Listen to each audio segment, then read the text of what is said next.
हमने जितने शास्त्र पढ़े उनमें ऐसा हमने कोई विधान आज तक कहीं नहीं पढ़ा कि कोई स्त्री भागवत की साप्ताहिकी अनुष्ठान करे। कई कारण हैं जिनके कारण वो अनुष्ठान सम्यक रूप से पूर्ण करने का अधिकार नहीं करती। राधे राधे दोस्तों, स्वागत है आपका एक और धमाकेदार वीडियो पर। दोस्तों, मासिक धर्म को लेकर इस समय सोशल मीडिया पर बहुत ज्यादा शोर हल्ला हो रहा है। मासिक धर्म का सही नियम क्या है और मासिक धर्म में क्या करना चाहिए, क्या नहीं करना चाहिए। मासिक धर्म में नाम जप कर सकते हैं या नहीं, पूजा पाठ कर सकते हैं या नहीं, रसोई में जा सकते हैं या नहीं। जानिए, वीडियो पूरा देखिए, तभी जान पाओगे। हमने जितने शास्त्र पढ़े उनमें ऐसा हमने कोई विधान आज तक कहीं नहीं पढ़ा कि कोई स्त्री भागवत की साप्ताहिकी अनुष्ठान करे। कई कारण हैं जिनके कारण वो अनुष्ठान सम्यक रूप से पूर्ण करने का अधिकार नहीं रखती। जैसे अनुष्ठान हुआ और वो मासिक धर्म से युक्त हो जाती है, अब वो अनुष्ठान कैसे पूर्ण करेगी? क्योंकि स्त्री शरीर में रजस्वला धर्म आता है और वो आपने अनुष्ठान लिया, अचानक क्रम बदला और वो हो गया, तो फिर कैसे मंच पर उस भागवत पर हम जाकर के वो लीला कथा का वर्णन करें? इस तरीके के बहाने बना दिए गए। दूसरा, जब आपको बाहर निकलने के लिए कहा जाता है, पहले व्यवस्थाएं वैसी नहीं थी। आज सब कुछ है, चाहे आप पैड्स ले लीजिए, आप और भी कई तरीके की अच्छी चीजें, सब आप नॉर्मली वर्क कर सकते हो। पहले कुछ भी नहीं था, तो पहले क्या करें? तो आपको घर के अंदर ही बंद रहना पड़ता था। आप जिस तरह के कपड़े इस्तेमाल करते थे, तो ऐसे रीजंस थे नहीं करने के। बीच वाले आके काम खराब करते हैं। इतना शुरुआत जिसने की उसने एक अच्छे रीजन से की, बीच वाला आके काम बिगाड़ देता है। उसने बिगाड़ दिया ये बोल के अछूत है, ये है, वो है। भाई 9 महीने एक लड़की जब बच्चा पैदा कर रही होती है, वो पीरियड से नहीं होती है। और कहा भी जाता है ना कि बच्चे को खून से सींचा है। 9 महीने उसको पीरियड्स नहीं आ रहे, उस खून का इस्तेमाल तो हो रहा है ना बच्चे को सींचने में। अगर आपको लग रहा है वो खून इम्प्योर है, आप में से जितने हम सब बैठे सब इम्प्योर है, उसी खून से सबको सींचा गया है, इसलिए वो 9 महीने नहीं हुई। बाकी जो लास्ट में बचता है वो नेक्स्ट 40 दिन में निकल जाता है, तो इम्प्योर तो हो ही नहीं सकता। द्रौपदी जी के लिए वो उस वक्त रजस्वला अवस्था में थी जब भगवान आए। भगवान ने टच करने से पहले नहीं सोचा कि रजस्वला अवस्था में है। आप और हम कौन होते हैं सोचने वाले, ये मत करो वो मत करो। तो ये बातें बनाई गई। पहले रीजन अलग थे, सेफ्टी पर्पस था, आराम के लिए था, खान पान का पर्पस था। अब ये सब नहीं है। गांव का एक बच्चा जानता है इस बात को कि जब स्त्री का अपना धर्म हो तो विश्राम करे, पूजा, रसोई, अनुष्ठान इनसे दूर रहे। ये विधान है। अब यहां उदाहरण दिया जाएगा कि द्रौपदी जिस समय रजस्वला थी उस समय भगवान समा गए। अरे ओ, क्या स्थिति थी द्रौपदी की उस समय? उसकी साड़ी उतारी जा रही तो भगवान ये सोचेंगे रजस्वला है, तुम्हारी कौन साड़ी उतार रहा है इस टाइम? उस समय द्रौपदी की जो कंडीशन है, भगवान है वो तुम्हारी तरह मेरी तरह नहीं है।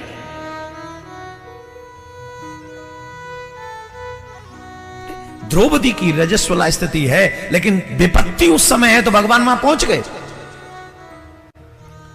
लेकिन द्रौपदी को छोड़ के दोबारा बताओ और कहां गए भगवान फिर इस स्थिति में? बोलो, बताइए हमें, एक उदाहरण दीजिए। एक तो भक्त पे विपत्ति आ गई इसलिए भगवान दौड़े। दूसरा उदाहरण, उसी रक्त से मनुष्य का जन्म होता है, निर्माण होता है।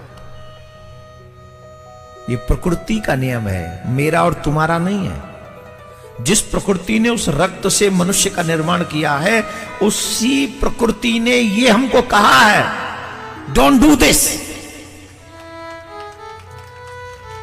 उसी पुराण, वही धर्म का ये आज्ञा है, स्पेशली आज्ञा है कि आप रसोई में नहीं जा सकते उन दिनों में, आप पूजा में नहीं जा सकते उन दिनों में।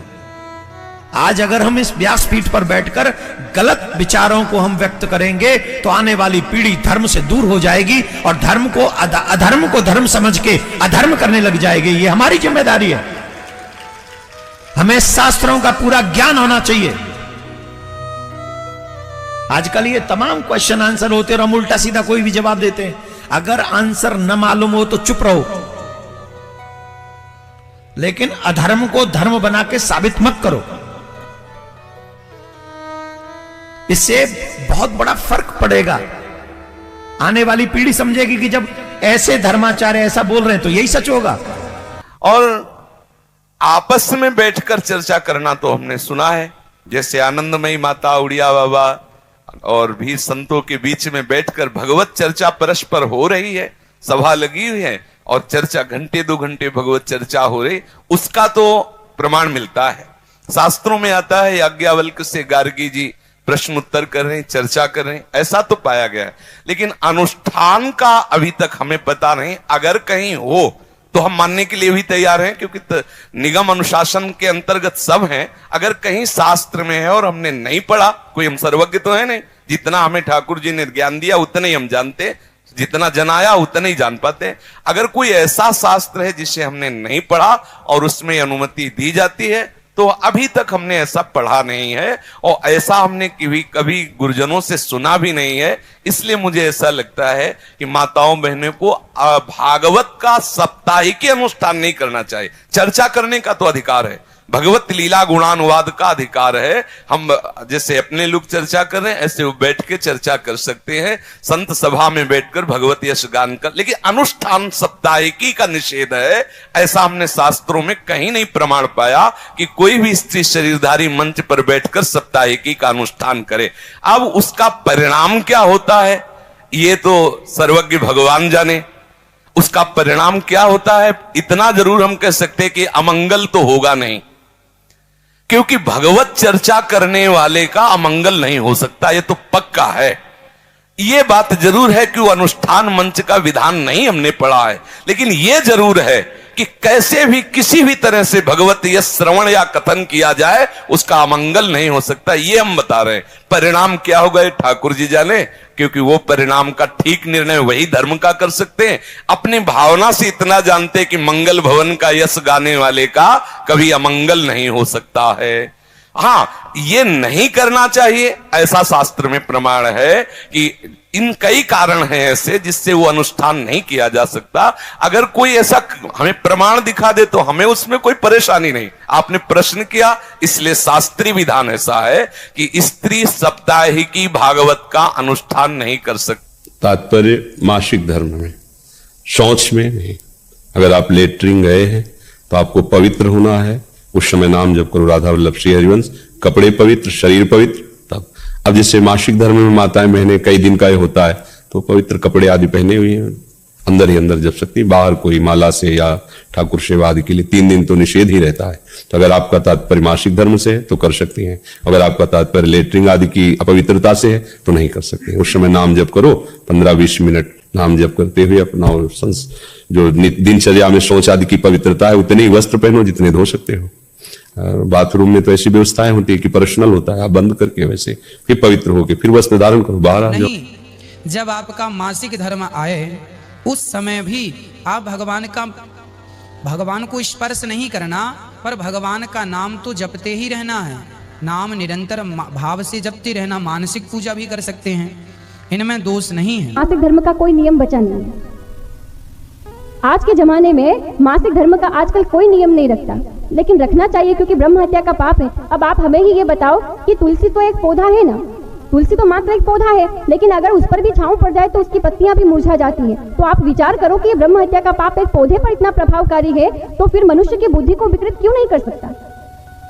जनेऊधारी जो है उनका तो स्पर्श उस समय में स्त्री का करना ही नहीं चाहिए, और यहाँ तक कि स्त्री को किसी भी चीज का स्पर्श नहीं करना चाहिए। वो 5 दिन की अवस्था जो है उसमें सारा घर का दायित्व जो है वो पुरुष के ऊपर होता है, उसमें स्त्री कोई सहभागी नहीं होती है। क्यों नहीं होती है? क्योंकि वो अशुद्ध अवस्था में होती है। कोई अगर अकेली हो तो वो मजबूरी में सब जगह छूती है, लेकिन कोई तो महाराज मंजूरी में ही छूती है। किसी किसी की मजबूरी होती है, हर किसी की मजबूरी नहीं होती है। जिसके यहाँ करने वाले हैं अगर वो भी अशुद्ध अवस्था में हर जगह छूती है तो उसको पाप का भोग अवश्य भोगना पड़ेगा। कोई नहीं है और आपने छू लिया, कोई बात